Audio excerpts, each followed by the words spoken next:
Hey everybody, we're going to be heading over to the park in just a moment to work on taking 6 different panorama images in the park. Then we're going to come back to the house and take one more. And you're going to see this grid here has 9 different squares for you to fill in. Each one is a different assignment. Each one requires a specific technique. We're only shooting 7 different panorama ideas, but you'll see here that there's some overlap between the ideas that you can work with. And I'm excited for us to get this project on the go, so let's get going.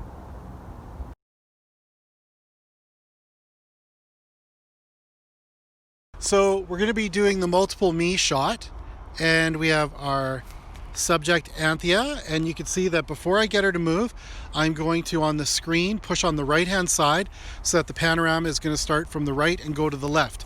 So I'm going to start right here. Anthea's standing there, and when I tell her to, she's going to move. Okay, go.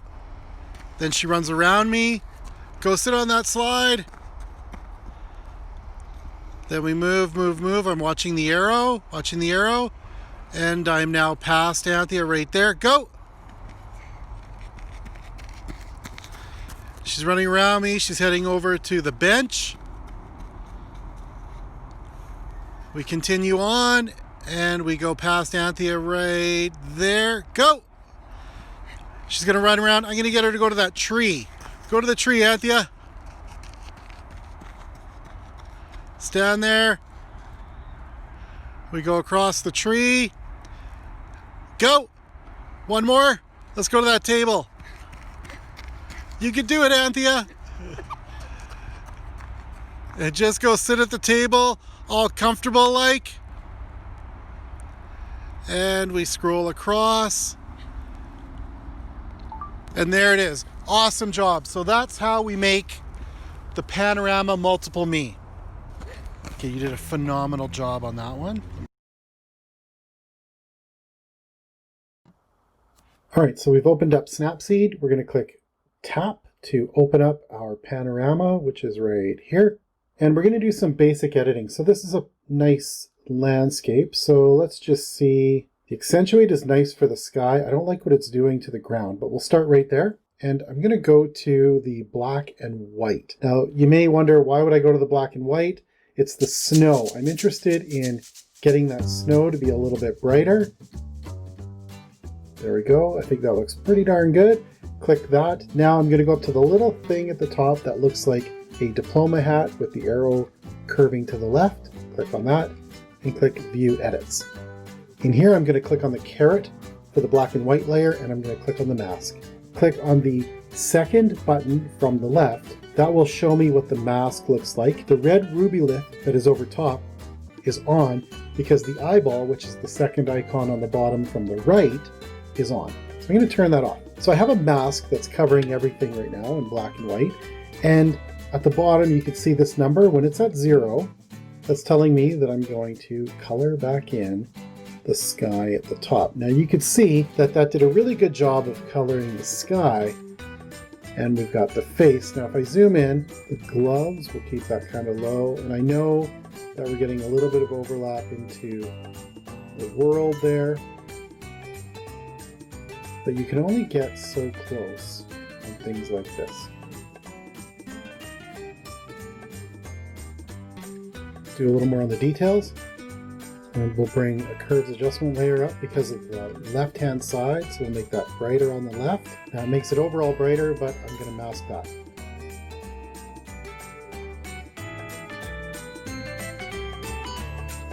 And we are done.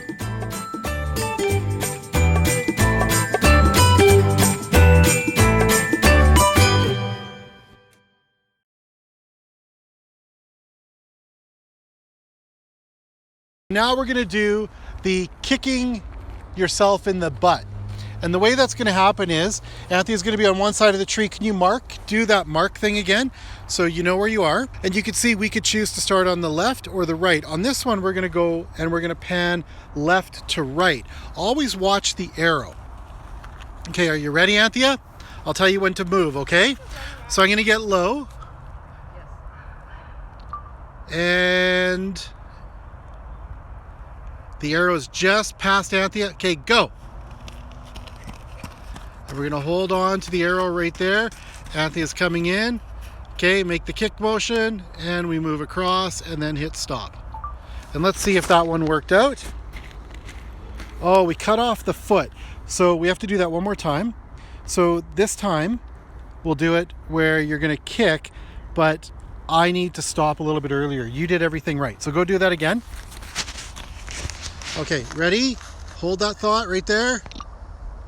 Coming in, coming in, coming in, and go.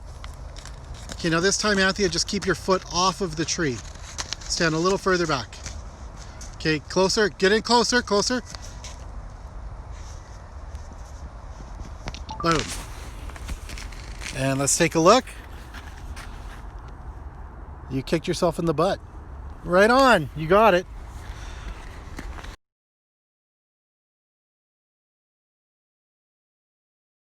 So we're going to open up Snapseed and click tap to open our photo. And the photo we want is the kick. With the image open, we're going to find a good starting spot from this rainbow, which is actually the presets. Morning is a nice one because it opens up the shadows, but it does create some dirty snow. But we're going to start there. The next thing that we're going to do is we're going to click on the pencil icon, which is our tools, and we're going to give a black and white adjustment layer. And we are going to figure out what we're going to do for our brightness. For our contrast, I'd like to have a lot of contrast. 0 green. And I'm only looking at the snow. So don't get too hung up on the idea that everything else kind of fades away. I'm only interested in the snow. There we go. So at the top, we're going to go to the View Edits menu right here. View Edits. Click on the caret and the mask. And since it's completely hidden right now, we can paint in the white. So that's from the mask underneath.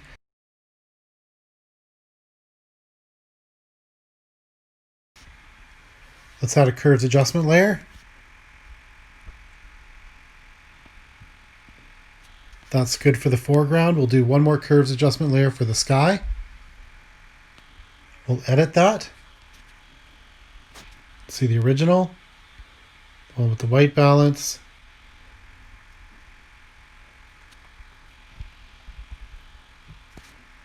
Tune image.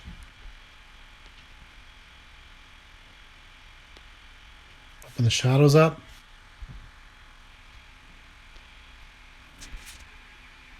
And we're done.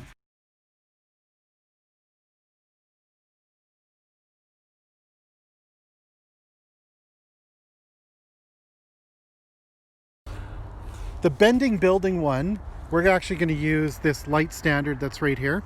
We're going to go and make a vertical panorama that goes up. And when we get to the top, as we get closer to the top, we're going to turn the phone. But one of the problems is we happen to make some jostling moves. So when we do this, we need to secure the phone and bend our body. So I'm going to hold the phone like this, and I'm going to move up, and I'm going to turn my body as I get towards the top. I could rotate the phone and turn at the same time. So here we go. So I'm going to start right here. And here we go. Going up, up, up, watching the arrow. The arrow is going to get kind of to the middle, and now I start to turn. And let's see how that one worked out. We might have to redo that one. Well, that's definitely a bent lamppost.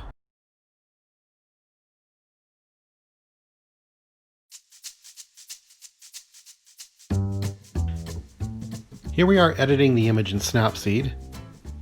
We're going through a number of adjustments, just tuning the image to make sure that the tree is visible, and we're really looking at the snow to make sure that we can bring out the whiteness in it rather than leaving it orange, yellow, and a little bit blue. So what you'll see is we're sharpening, we're giving detail. We're also adding a curves adjustment layer to make the sky a little bit more intense, give it some style. And with a curves adjustment layer, you can actually adjust the curve based on the RG and the B value.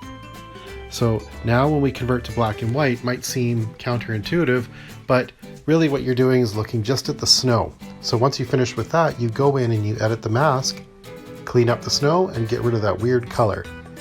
But here you have to actually add color back in to the light standard because it was kind of blue to begin with. Maybe not as blue as we're making it, but it was bluish. So we're adding a little more curves adjustment to bring some of the detail back into the snow. And from here, you're going to see that we're using a Rubylith mask, and the mask shows us what we're painting in, not what we're painting out. So once that's done, we can intensify the sky, and then we crop this down so that we get rid of a lot of the things that we don't enjoy, and then we're going to move towards giving it an effect and adding a frame. I hope you enjoyed working on your image in Snapseed. We are done.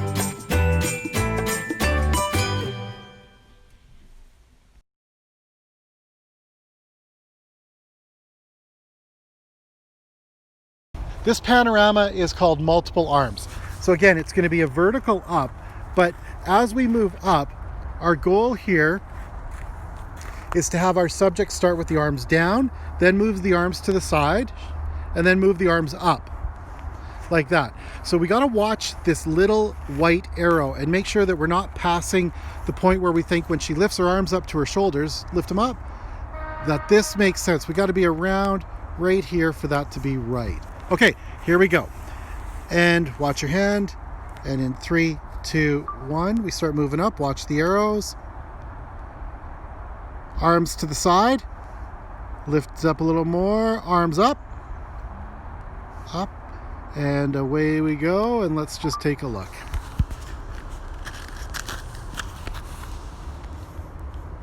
We're going to redo that. That one did not work at all. Okay, try again. Okay, here we go. Coming up, coming up. Go right to... Okay, arms up. Good. Arms up. How did that one work?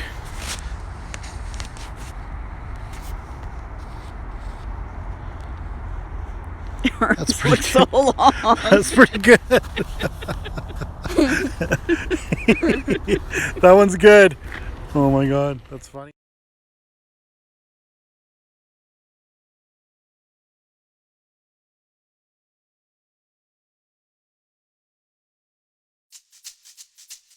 Open up the multiple arm image, and we're actually doing an edit where we have to get the snow back to white, so we use a black and white adjustment layer for that, but we've also used other layers to tune the snow so that we don't lose all the details in it.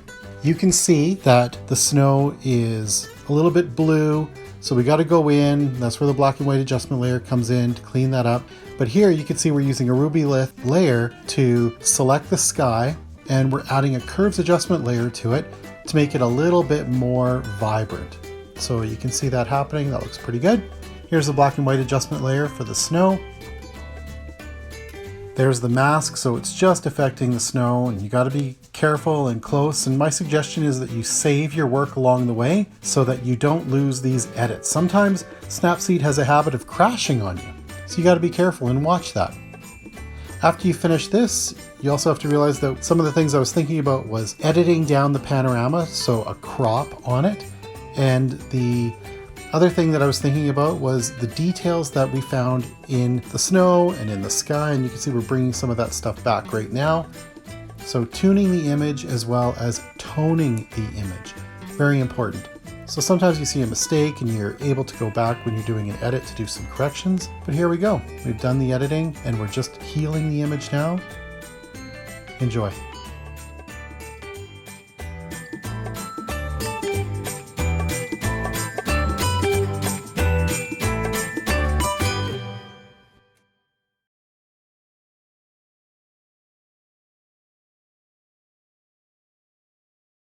This panorama is called Small Body, Big Head, or you could do it the opposite, Big Body, Small Head.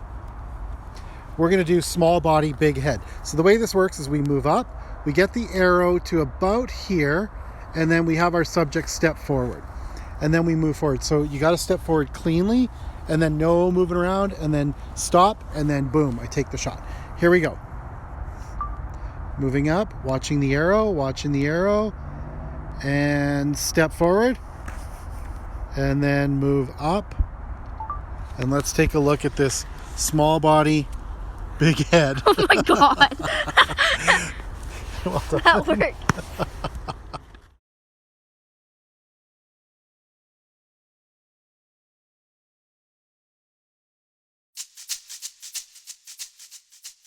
All right, we're going to open up the big head, small body image, and really it was pretty dark, so we needed to brighten the image up to begin with.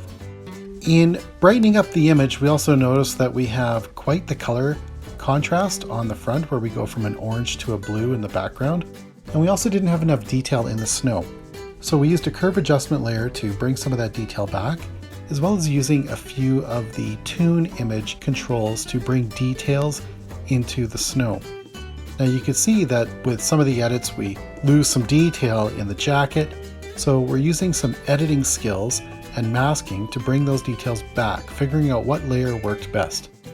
The black and white layer works really well to clean up the snow that much more, and you can see that what we did was we faded the masking from the front to the back, deep masking in the front, shallow masking in the back, so that we can have white snow in the front and we can have bluish snow in the background, snow that really didn't affect the overall image. But through selective masking and many layers, we were able to create some high contrast in the front and create some good saturation in the sky. Lots and lots of editing. And finally, when we get down closer to the very end of the video, you can see that we put a nice frame on the image and that finished it right off.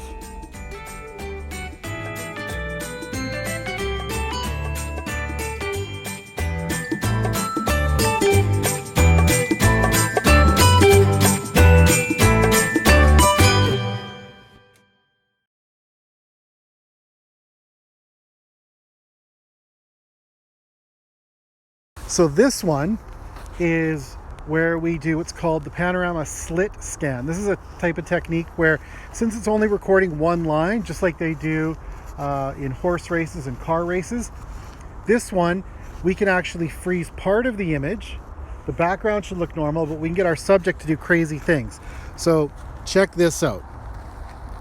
So we're going to start from the bottom to the top. I'm going to get a little bit closer to my subject. So we'll be about right here. I'm also going to raise this up a bit because I want her completely contained in the white, because her hair is a little bit darker. So this will make more sense as I'm moving up like this, she'll be contained. Oh, actually, as I move up like this, she will be contained. Okay, are you ready, Anthea? Mm-hmm. All right, and now spin. Stop, spin the other way. Okay, stop. And we get this crazy effect, all in camera. I'm glitched. My face looks And it looks like she's got a...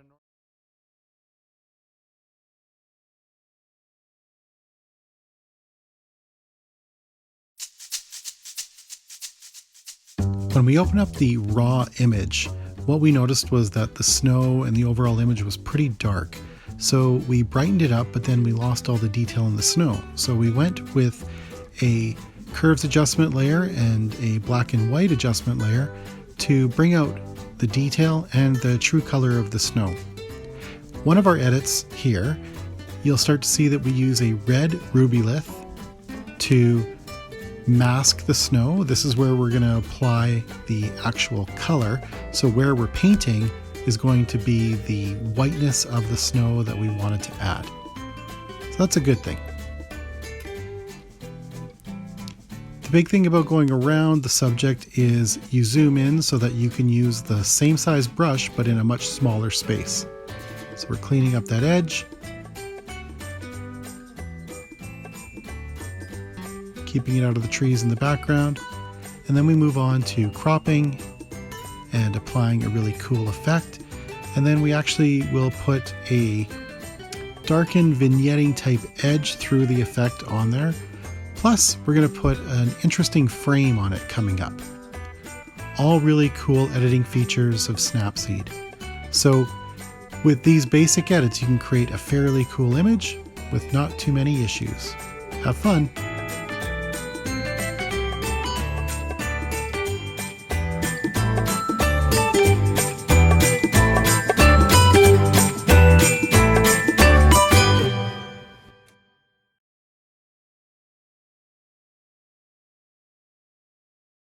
Okay, the last panorama that we're doing is a reflection where you look at me in the mirror and then you look at me again. So here we go. So get closer to the counter.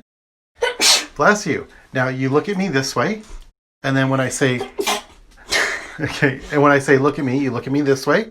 And then when I say look at me, you turn and you look at me this way. So back up just a bit. All right, and so we'll just get my phone to go from left to right. I'm gonna focus on, we'll go 2 times on this one.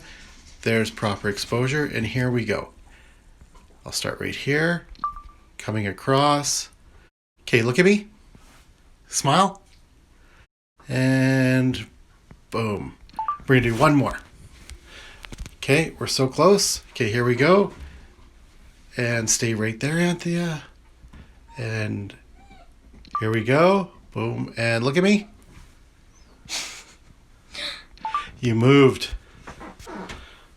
on that one. That's a good one. That's a good one. Okay, that's it. Okay, bye. Thank you.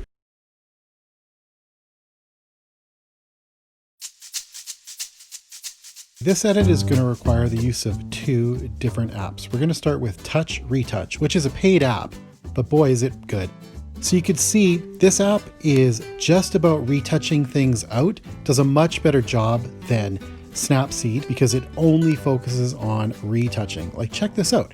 I get really close to the hair, click, go, nice and clean. It's also got this tool called the lasso tool. You could use that for cleaning up if you need to go around something rather than just using the brush like you see me using right here. And as we go, I don't know, blue sticky tack, you can also use different things in here. You can clean up and get rid of one object. If that's not working, I went back and I selected another object, did a decent job, but not good enough. I realized I need to use a clone tool. So I started cloning out, which is another cool feature of this, because if you look at lines on that shelf, you could use the clone feature to get that line perfect, which is a really nice way to edit. After you finish working in this program, I said open in Snapseed, and I applied the last edit, which you saw as Speed Edit 4 before. So I'm just showing you the different layers that you see here, and now you're done.